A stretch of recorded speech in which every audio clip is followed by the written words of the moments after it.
साईं कथा अनंत है, साईं कथा अनंत है, साईं नाम अनमोल, जन्म सफल हो जाएगा, साईं साईं बोल। नहीं, मेरे साईं बोल। जी हाँ भाइयों बहनों, ये सत्य है।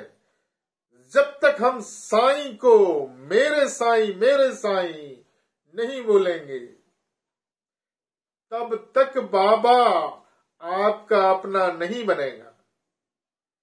इसी श्रृंखला को लेते हुए आज से शुरू हो रहा है साईं कथा। अब मैं आपको कुछ ही दिनों में बाबा के साईं सच्चरित्र में वर्णित साईं कथा, साईं सच्चरित्र के बारे में पूर्ण जानकारी दूंगा और बाबा किस तरीके से शिरडी आए, उनका प्रथम आगमन कब हुआ, कैसे आए,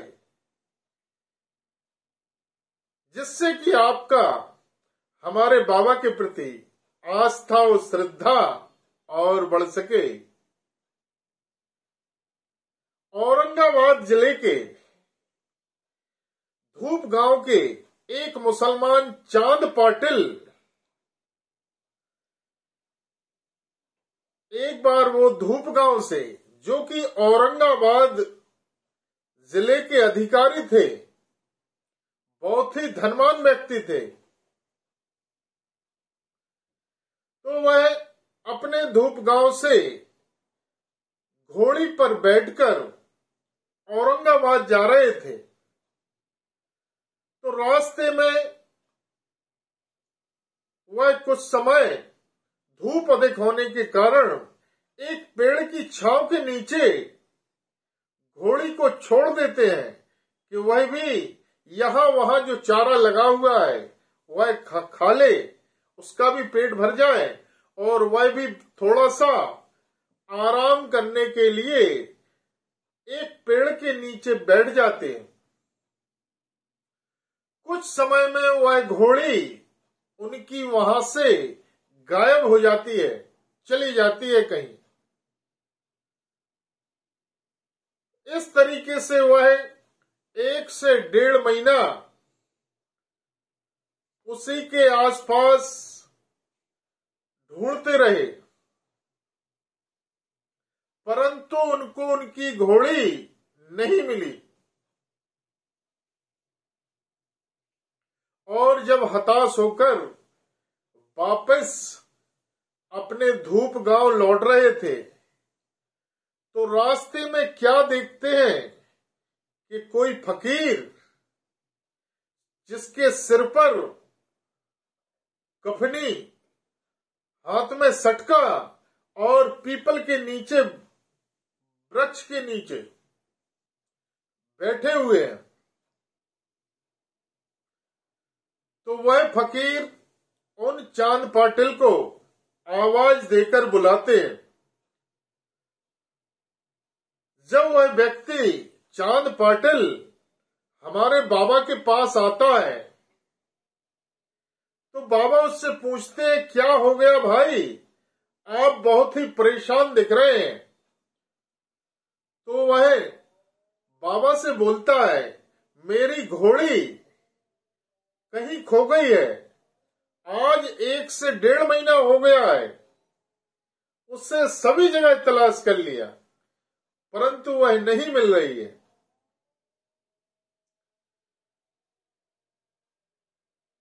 तो बाबा वहीं पे कुछ ही दूरी पर एक नाला था, नदी किनारा था। कहते हैं, क्या आपने उधर जाके देखा? तो बोलता है, नहीं देखा बाबा। तो बाबा कहते हैं, वहां जाके भी ढूंढे आप थोड़ा सा। और जब चांद पाटिल उस नदी किनारे जाते हैं, तो वहीं पर घोड़ी उनकी घास खाती हुई दिख जाती है। और वह उसे लेकर जब वह बाबा के पास, उस फकीर के पास आते हैं, तो वह क्या देखते हैं कि यह फकीर चिलम तैयार कर रहे हैं। और चिलम तैयार होने के बाद उनके पास जो चमीटा था, उन्होंने चमीटे को जमीन के अंदर डाला, तो वहां से अग्नि का एक जलता हुआ अंगारा निकल आया। उस फकीर ने वह जलते हुए अंगारे को उस चिलम के ऊपर रखा। फिर दूसरे तरफ क्या देखते हैं कि अब चिलम पीने के लिए कपड़े को भी गीला करना पड़ता है, तो उन्होंने दूसरे हाथ में चमीटा लेके फिर जमीन में डाला, तो वहां से जमीन की धारा, जल की धारा निकलने लगी, पानी निकलने लगा। तो वह पानी में अपने कपड़े को गीला करके बाबा चिलम पीने लगते हैं। तो वह चांद पाटिल देखकर आश्चर्य में हो जाता है कि यह फकीर कोई नॉर्मल व्यक्ति नहीं है, जिसने धरती से जलता हुआ अंगारा और पानी एक ही वार में निकाल लिया। तो वह प्रणाम करता है और कहता है, बाबा आप कौन हैं? तो बाबा उसे भी चिलम पीने के लिए देते हैं और वह भी चिलम पीता है। फिर चांद पाटिल हमारे बाबा से अनुरोध करते हैं कि आपको हमारे घर चलना है। तो बाबा पहले तो मना कर देते हैं कि मैं फकीर आदमी किसी के घर नहीं जाता। तो वह बहुत आग्रह करता है। उसके बहुत आग्रह निवेदन करने पर हमारे बाबा उसके घर चल देते हैं। उसके घर 6 से 7 दिन रुकते हैं। उसी समय क्या होता है कि चांद पाटिल के घर उसके साले की लड़के की शादी निकल आती है और वह बारात शिरडी जाना है, इसकी सूचना बाबा को दी जाती है। और बाबा से बोला जाता है कि आपके लिए भी हमारे साले की लड़के की बारात में आपको शिरडी चलना है। तो उनके आग्रह पर बाबा स्वीकार कर लेते हैं और उनके साथ शिरडी पहुंचते हैं। पूरी शादी संपन्न होने के पश्चात बारात लौट जाती है, परंतु बाबा हमारे वहीं रुक जाते हैं। और उसके बाद हमारे बाबा ने पूरा जीवन शिरडी में ही व्यतीत किया। वहां से बाबा फिर कहीं नहीं गए। और हमारे बाबा भगवान शिव का अवतार है, यह कलयुगी अवतार है।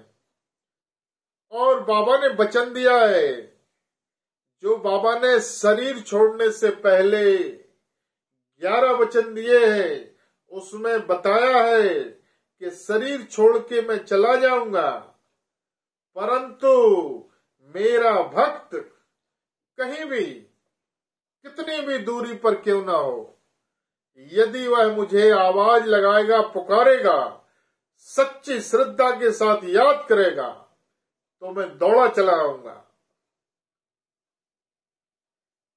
और बाबा के आदेश अनुसार ही आज साईं परिवार बनाने का संकल्प है। और बाबा ने बहुत कुछ दिया है, बहुत सी शक्तियां दी हैं कि यह साईं परिवार कैसे बनेगा। और जिस किसी भी व्यक्ति की प्रार्थना साईं परिवार के माध्यम से बाबा के श्री चरणों में लगाई जाएगी और यदि वह बताए हुए रास्ते पर चलेगा तो बाबा उसके ऊपर जरूर कृपा करेंगे। तो आप हमारे साईं परिवार से जुड़ें, आपके ऊपर जरूर कृपा होगी। यदि आपको हमारा वीडियो पसंद आया हो तो लाइक, शेयर और सब्सक्राइब करना ना भूलें। ओम साईं राम, ओम साईं राम, ओम साईं राम।